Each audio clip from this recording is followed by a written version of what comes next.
Oh, hi. Welcome to the garden. Why'd you come to the back door? Come around to the front. Well, there you are. Welcome. As you can see, we've made a big change around here because we put up a fence like this one, and a fence like this one, and a trellis like this one, and a fence like this one. Yeah, that's right. I decided to stop fighting the deer. Well, I'm still fighting them, but in a different way now. So yeah, we have put up a fence, or rather several methods of keeping the deer out. The fight got to be too hard.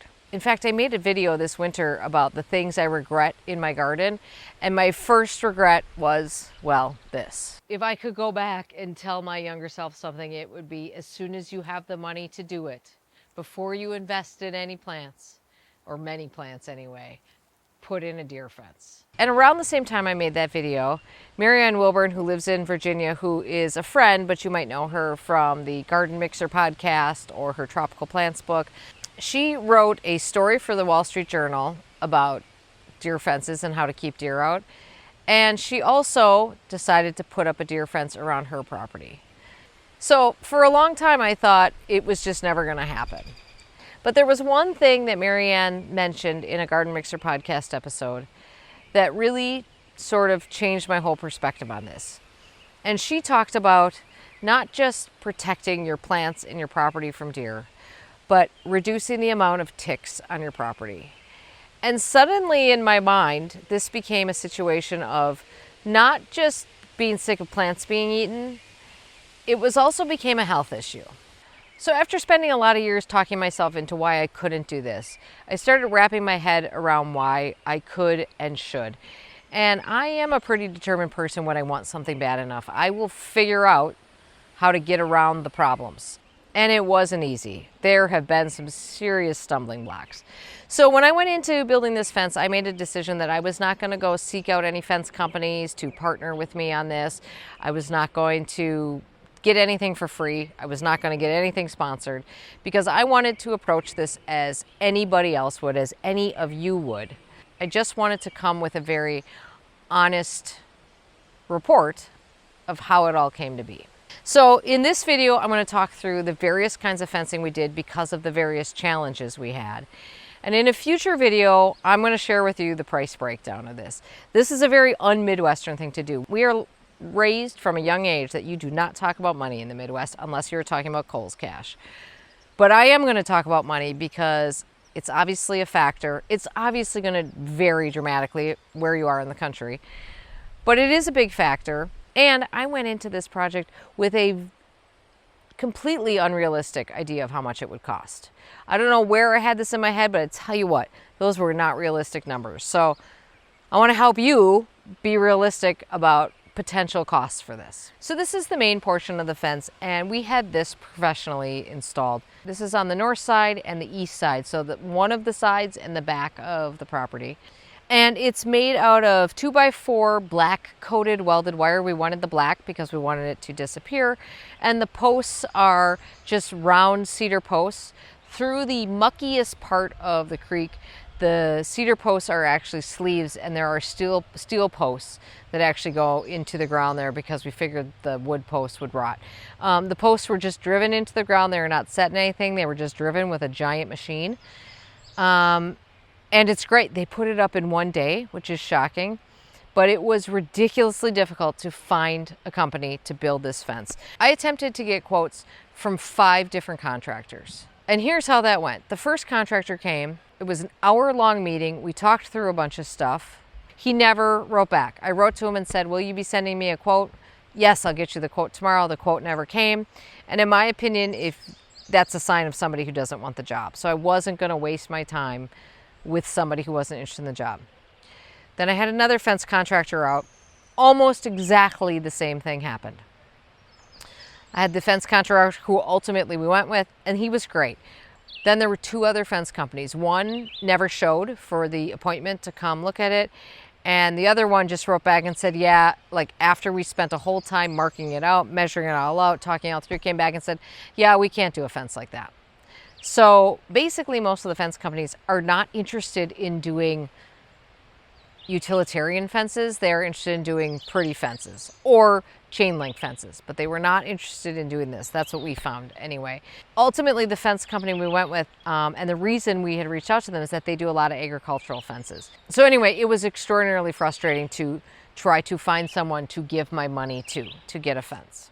So the second type of fencing we did was a thick poly fencing, and that is done on the south side of the driveway. And the area behind me here was a big entrance point for deer.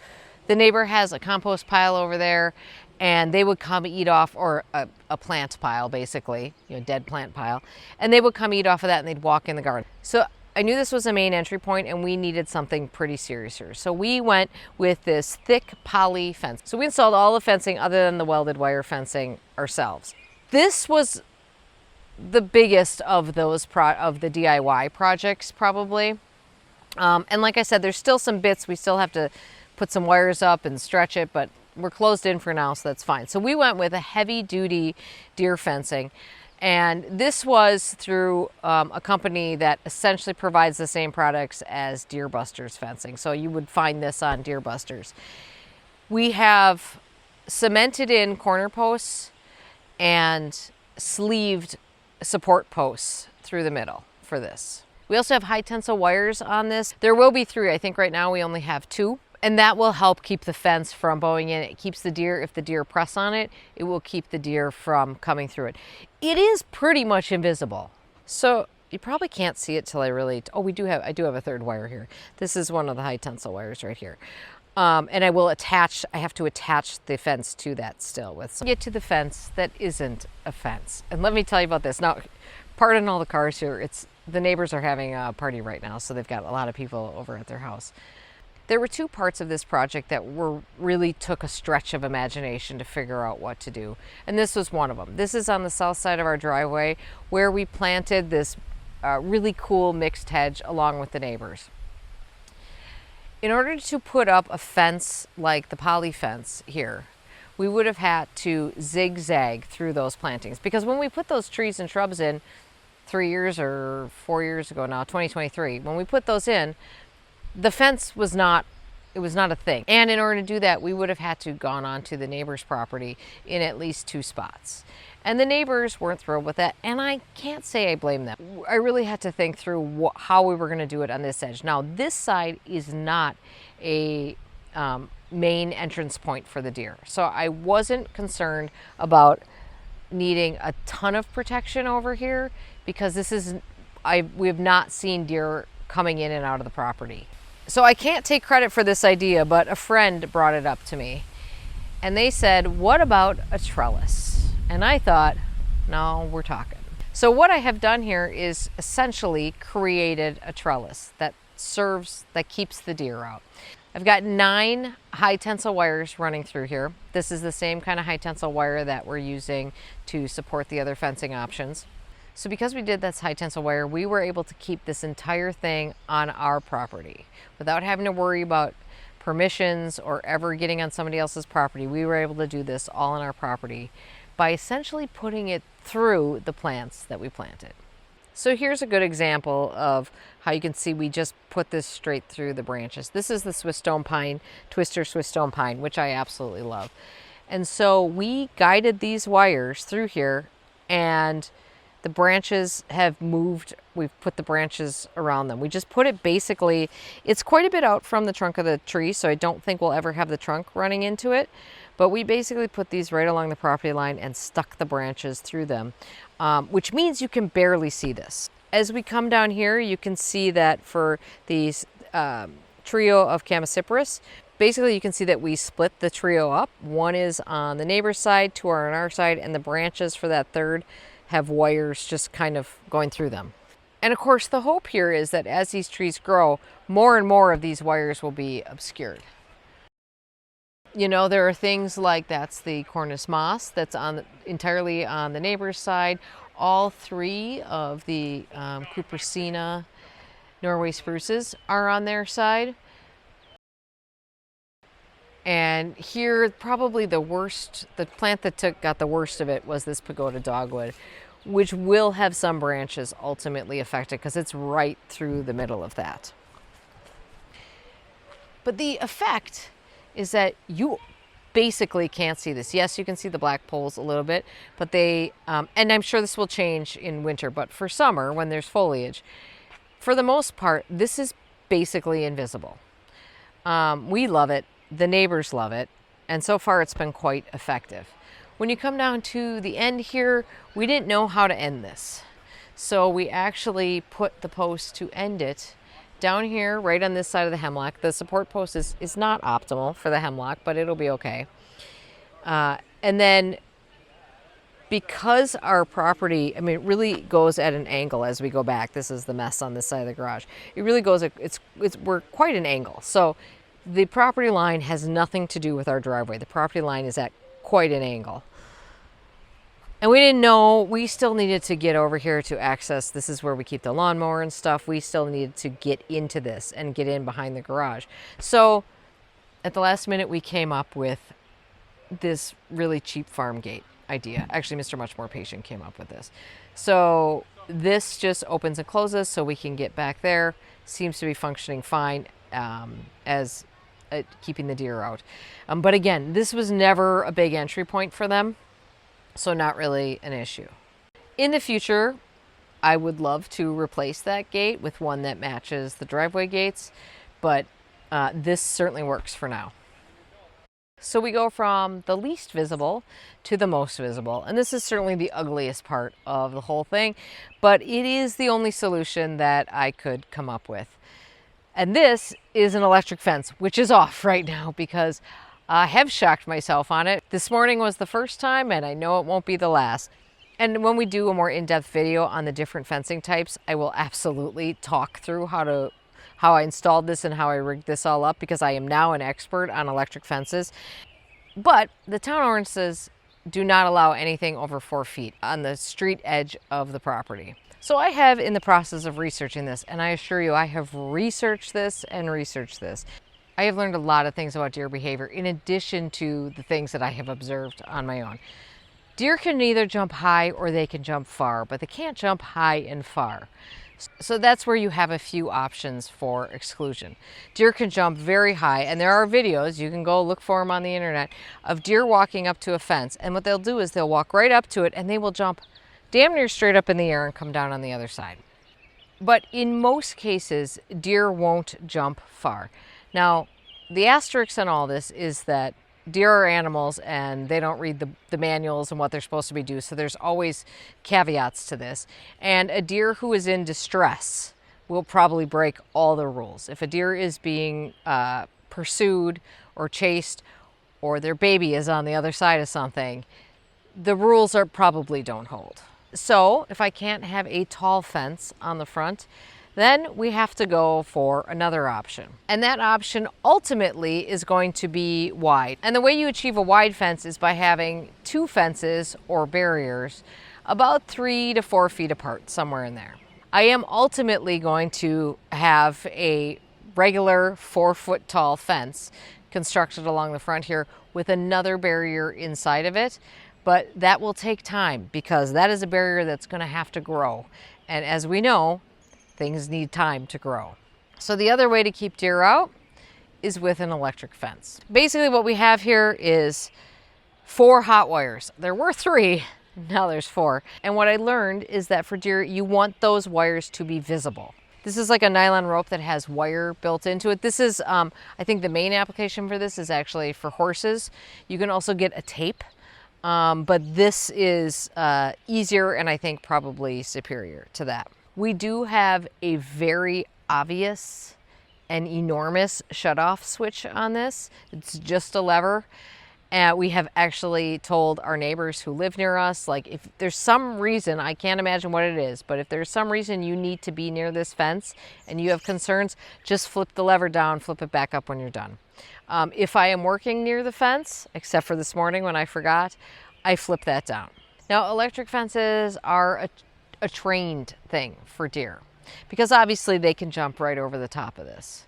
What you want is for the deer to never want to get anywhere near it. And that is where this comes in because yes, this is scent baited because you want the deer to get shocked. So they will smell it, they will come in, they will get shocked. They will learn We don't go near that because it hurts. So that runs along the front here. It is not pretty. I did try to get pretty poles for it to make it a little bit better. It's plenty far. It's at least 4 feet off the roadway. Then down here at the far end, I have created a gate. And this, you can see this all right here. This is how we get in and out of here with machinery, lawnmowers, etc., is through there. This fence is intended to be temporary, but by temporary, I mean a couple of years probably, because we will need some time to make things grow. And then we'll be able to have something prettier here. Prettier and, you know, less aggressive looking. And then obviously the last part of this was the driveway. What were we gonna do with the driveway? Because of course, you gotta close off the whole thing, right? The driveway situation was probably the thing that just vexed me. The first quote I got for a driveway gate installed, I literally looked at it and thought, oh, they made a typo. Because I had Googled, how much does it cost for a driveway gate? For a motorized driveway gate. And Google says it was probably $5,000 to $7,000. And I thought, it's a lot, but that's doable, right? No, the first quote I got from like the main company that does driveway gates in southeastern Wisconsin, apparently, I took a look at it and I thought, oh, that's funny. Look at that funny typo they made. Because I literally thought there was an extra zero, because the first quote I got was $30,000. You guys, I'm not talking about fancy gates. I'm not talking about any kind of fancy motorized system. I am talking about a very basic driveway gate. The quote was actually $32,000. It was, I guess I'm rounding down. $32,000 for a gate. What? So then I thought, okay, well, that's not happening. So then I started asking around. And another thing you can do is you can do cattle guards. So cattle guards are giant steel bars, basically, that you put into a pit through a driveway, and hooved animals will not walk on them. The problem with deer is that they can jump a little bit. So for cattle, you can have like a 7 foot long cattle guard thing. But a deer could probably pretty easily get around that. So you have to have 2. So you basically have to have 14 feet of cattle guard. So I looked into that one, and I stopped looking into that when it became clear to me that, first of all, it would be very, even though I live in a place full of farms, dairy farms, I clearly was not hooked up with the right farm resources, because I could not find something that seemed remotely affordable to me. I had found a landscaping company who came in. He gave me a very ballpark estimate of $5,000 for install, which I think would have been low, because we would have needed, like, because these things are hugely heavy, we would have needed all kinds of cranes, and you have to still have fencing along the sides of them in order to make them work. Otherwise, obviously, a deer will just walk around them. I was adamant that I did not want the basic black wrought iron looking gates that you can pick up at big box stores. Not because I dislike those, but I dislike those for this property. I don't feel that that has any business being here. I don't think it would match at all. So I really had to, this one kept me up at night for a long time, you guys. I did not get a lot of sleep towards the second half of this winter thinking through this project. And our requirements for a gate, in addition to being quite tall, other than that, my requirements, there was a certain aesthetic requirement that I was looking for. I did want something aesthetically pleasing, but it didn't have to be fancy. We didn't want anything we would have to paint. So we didn't want any wood. We didn't want anything we were ever going to have to do maintenance to, other than maybe washing it off. And I also wanted something light, because our intention, although right now these are totally manual, which is a complete pain in the butt, our intention is to install a motor on it. And we're going to DIY that project. We're doing nothing fancy. We're going for what all the farmers are using, basically. And we will DIY that project when we catch our breath a little bit from DIYing projects. But before winter, we'll put that in. The lighter the gate, the more options you have for a motorized system. You're going to need a much bigger system if you have heavier gates or solid gates that the wind can push against. So we knew we wanted see-through gates. Also, again, that's an aesthetic choice. I didn't want this to look like Fort Knox. I wanted this to just look nice, see our house beyond it, see the garden beyond it. And I started thinking about aluminum things, and that is when I reached out to Bruce from Garden Metalworks. I got a trellis, the white one that is on the front of the house, from Garden Metalworks, oh gosh, 5-6 years ago now, I don't know how long. And I always loved that design, and I thought, why couldn't we make that design here? So I reached out to them and I asked him if he could build me custom gates, which he did. I love them. I'm really, really happy. I mean, for as much stress as went into these gates, I'm very happy with them. So the gates are aluminum. I think they weigh 75 pounds each or something like that, 65 pounds each. They're quite light. So the structural posts here are 6-inch steel posts, and then they have a wrap on them for some aesthetic value. And the only thing I would say is that the posts are taller than I would have liked. But it was so hard to find somebody to put these gates in for me, and I knew that was not going to be a DIY project, that I don't care. I don't care that the posts are taller than I would have liked. It's fine. So we did have a sort of what I call the back door gate put in here. This is an 8-foot wide gate. It's a double gate, which we did because on occasion we have needed to get machinery into the woods. So if a big tree falls or something and those guys need to get machinery in here, we will still be able to get machinery in here through the road that's behind here. Now, we actually didn't fence the entire property. There's a good portion of the property that's outside the fence, and that's because of the creek that runs through here. We had to go, at some point we were going to have to cross it. So we had to cross it at its lowest because otherwise the deer would have just walked underneath it. So what we did is over here, there's a big corner of our property that is not fenced. It also keeps the fence away from the neighbors, makes it less close to them, which I think is good. Now there's work I need to do yet on this fence.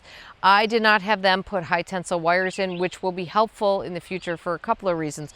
One, you want one at the bottom to keep deer from getting underneath there. You also want one at the top because that way it will keep the fence from sagging over time. Like I'm looking at a spot where the fence is a little saggy. It's not so bad over here, but it will keep the fence from sagging over time. And if a branch falls, quite likely here, it will keep the fence from getting crushed by that.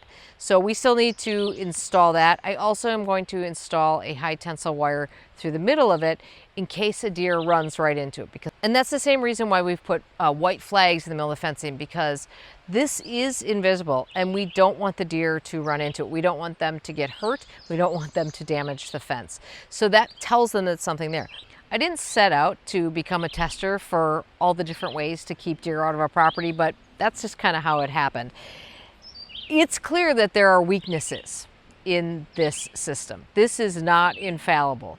I'm counting a little bit on the deer in our neighborhood being mostly opportunists and a little bit lazy, because they could get through almost any part of this system, over it, through it, under it. There are places where deer can get in. But I'm counting on them being willing to just walk on by because there's plenty of other food in the area. But it's been a few weeks since we've had this closed in, and we have had some issues. Because of the timing of this fence, there actually were some fawns who I think were already in here and living here. That explains the camera behind me. That's my critter cam, which I move around to see who's out here. The property isn't that big, but it's amazing how they can hide in these woods. So we've had some fawns in here. They're very cute. And the moms were coming and going actually through the electric fence to get here. I was not inclined to keep them out. I'm not into family separation. I'm not going to starve fawns. I tried to sort of scare them up, but it's basically impossible to scare up a fawn. They don't move. So a couple of days ago, I did some reinforcing on the electric fence. That's when the fourth line came in there, and I added a couple of other things to it. And then I went to test it, and I'm like, this is weird. The tester doesn't work. Well, I don't think the electric fence has been on the whole time. I have a vague recollection after we put it up, we tested it, that then we were fixing a few things.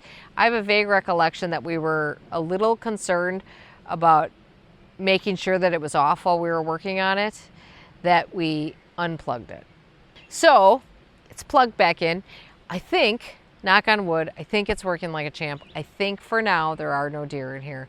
But what I know is that 3 deer are better than the herd of deer that had been running through here every single day. And that is the big project that I have really been working on here. There's a lot more to do in it, and I will make more videos. Feel free to ask your questions here so that I can address those in future videos. I have not yet allowed myself to get too excited about this, because I recognize that there are weaknesses in this system, and I can't handle that soul crushing to have gone through all this and then still have a problem. I would say it's looking pretty good, and I am really looking forward to this new era in my garden. But don't worry, I'm not going to abandon you people who don't have fences. We're still going to talk about deer resistant plants and ways to manage deer, because Lord knows I've done them all. And now I've done another one. All right, thanks for watching, guys. Have a great day in your garden. Bye-bye.